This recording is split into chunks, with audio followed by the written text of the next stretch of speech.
Ambassador, I will say frankly, I'm one of the people who thinks you should be expelled from this country, and I believe that it's to do with the policies of your state. If I was Jewish and had never stepped foot in Israel, I could claim citizenship there tomorrow, but 6 million people whose origins are in what you now call Israel, who were forced out in 1947 or 48, do not have that right. Isn't that part of the reason why the Palestinians are in dispute with Israelis? Because you deny them the right to return to their homes and to their land and to their villages, and that they have a legitimate claim, even under international law, to return, but you deny them that right.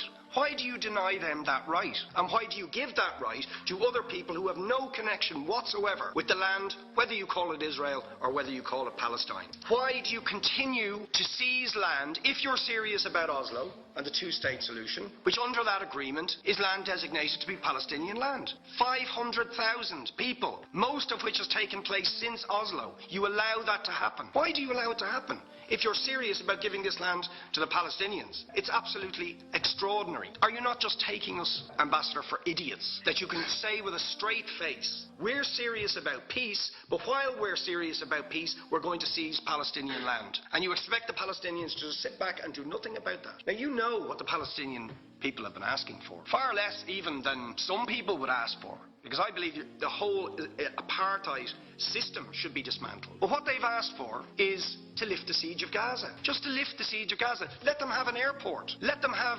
ports. Let them not be dictated to by a government for whom they do not vote as to what can go in and out of their territories, whether they will have power, whether they will have clean water, whether they will have medicine. What makes you think you're allowed to have nuclear weapons and the fourth biggest army in the world and visit destruction on the people of Gaza, but they have no right to defend themselves? They have no territorial sovereignty over that land. Could you ask questions, please? How do you justify that? Yeah.